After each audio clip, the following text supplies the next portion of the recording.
You better love me again.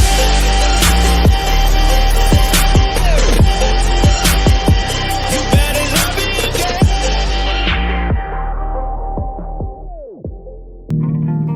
Halo rekan trader, ketemu lagi di channel kesayangan. Oke, hari ini saya akan buat satu konten sederhana, tapi hari ini saya nggak ditemani si cecurut biang rusuh Adi, ya, karena ada sedikit halangan beliau. Materi hari ini saya mau kupas dari ada satu pertanyaan yang masuk ke saya ya dari teman-teman trader juga, menanyakan kalau trading itu antara forex dengan gold itu susah mana sih, ya toh? Saya ingin coba kupas pertanyaan ini atau menjawab pertanyaan ini ya, karena ini bukan materi yang terlalu berat, jadi kita santai-santai saja bahasnya. Jadi gini teman-teman, kalau kita mau bahas satu portofolio susah atau gampang, sebenarnya sangat relatif ya.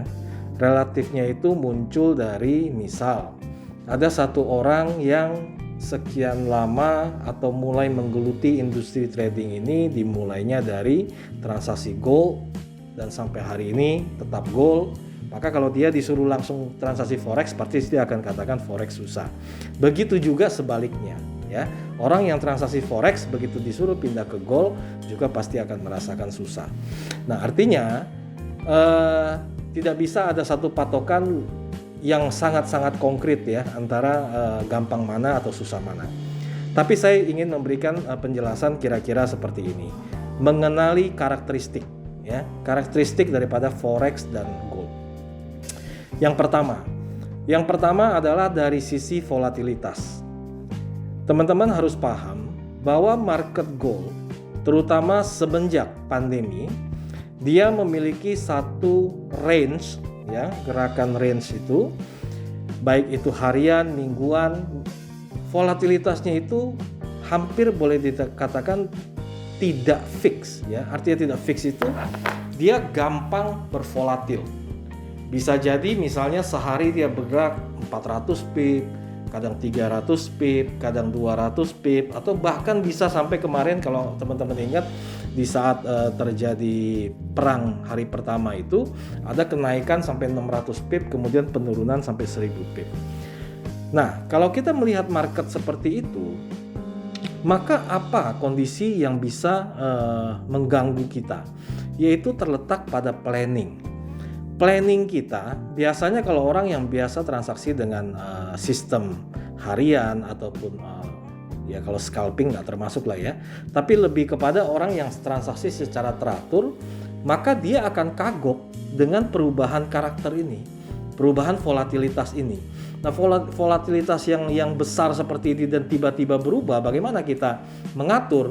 Apakah kita mau pasang stop loss itu di 100 pip, 200 pip, atau 300 pip? Karena begitu dia tersentuh bisa jadi trennya kita benar ya. Jadi itu ada karakter pertama dari sisi volatilitas. Nah, kalau forex ada sih tapi tidak sebesar itu ya, dan cenderung dia adalah stabil ya. Nah, terkait dengan volatilitas ini maka ya saya kembalikan kepada teman-teman, ingin mengatakan susah atau gampang ya. Kemudian yang kedua ya, kalau yang tadi pertama volatilitas, yang kedua adalah faktor fundamental yang mempengaruhi.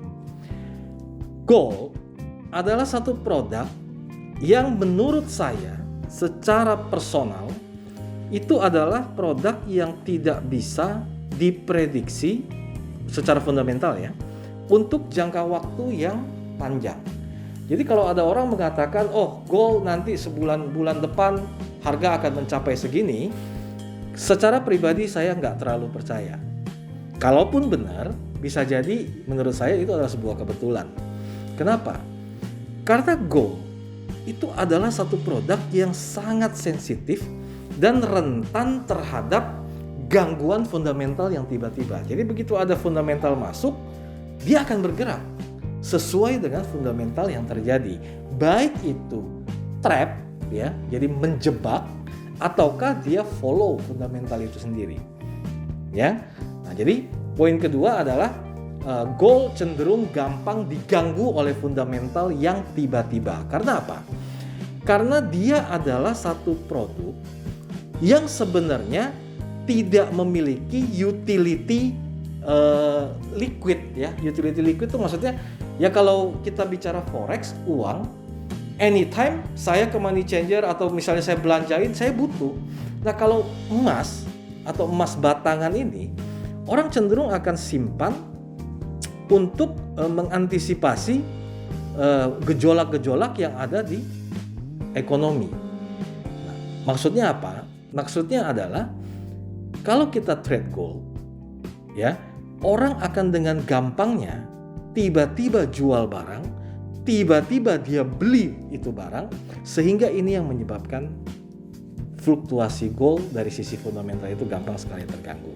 Ya, itu adalah poin kedua. Sedangkan forex itu sedikit relatif lebih soft, ya. Nah, kemudian yang ketiga, yang terakhir saya ingin gambarkan adalah dari sisi utilitas tadi. Ya, kemudian utilitas ini berkaitan dengan spekulan, ya.